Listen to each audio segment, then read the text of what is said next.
실질적으로 제일 많이 쓰는 친구들이 한 4등급 대 친구들이 많이 쓰잖아요. 그럼 4등급에서 만약에 7등급이라고 친다고 하면 한 12.5점 정도 차이 나는 겁니다.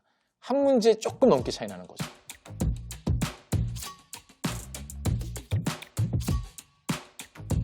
네, 안녕하세요. 정윤사관학원 대표 곽정윤입니다. 오늘은 가천대학교 약술논술 전형의 그 내신에서 실질적인 영향력이 얼마나 있는지에 대해서 간단하게 설명을 해드리도록 하겠습니다. 일단은 작년보다는 올해가 내신의 비중이 줄었습니다. 작년에는 쉽게 말해서 1000점 만점에서 내신이 400점을 차지했다면 올해는 1000점 만점에서 200점이 되죠. 그리고 내년에는 내신이 들어가지 않습니다. 논술 100입니다. 자, 아무튼 그러면 1000점 만점에서 작년에는 400점, 올해는 200점이면 그 200점도 큰 거 아니냐라고 생각할 수 있을 텐데 이렇게 보시면 됩니다. 기본 점수랑 이런 것들이 있기 때문에 뭐만 기억하시면 되냐면 논술은 한 문제가 10점이거든요.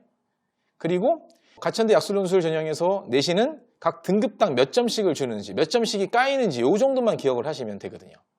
그러니까 예를 들면 작년 같은 경우는 1등급에서 2등급까지, 예를 들어서 1등급이랑 2등급이랑 그 내신 점수 차이가, 실질적인 점수 차이가 5점이에요. 그러니까는 약술논술 문제가 한 문제가 10점이기 때문에 5점이면 0.5문제였죠. 근데 올해는 어떻게 되느냐? 1등급이랑 2등급이랑 등급 간의 그 점수 차이가 2.5점입니다. 그럼 약술논술 문제 하나가 10점이죠. 그 한 문제의 4분의 1 토막 정도가 되는 겁니다. 한 문제 4분의 1이면 내신 등급 하나가 차이 나는 거죠.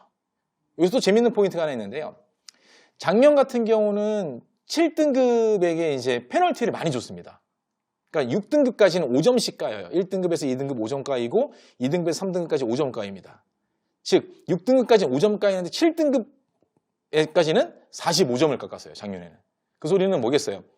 7등급은 웬만하면 지원하지 마라 이런 뜻이었겠죠. 근데 올해 같은 경우는 이제 6등급까지도 2.5점을 차이 나게 하고 7등급에서 45점 이게 아니라 7.5점만 차이 나게 했습니다. 그 소리는 뭐다? 7등급 대 친구들도 충분히 지원할 수 있게끔 해놓은 것입니다. 실질적으로 제일 많이 쓰는 친구들이 한 4등급 대 친구들이 많이 쓰잖아요. 그럼 4등급에서 만약에 7등급이라고 친다고 하면 12.5점 정도 차이 나는 겁니다. 한 문제 조금 넘게 차이 나는 거죠. 다시 말하면 이제 내신 7등급이라고 하더라도 충분히 약술논술로 극복이 가능하다. 가천대 논술 전형에서 내신의 의미는 상당히 미비하다 이렇게 보시면 되겠습니다. 내년에는 이조차도 없다.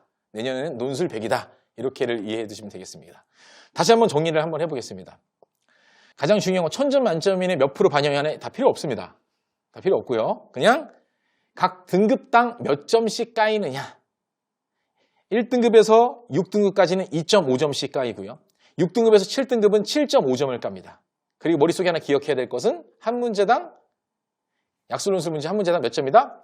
10점이다. 이렇게만 기억해 두시면 됩니다.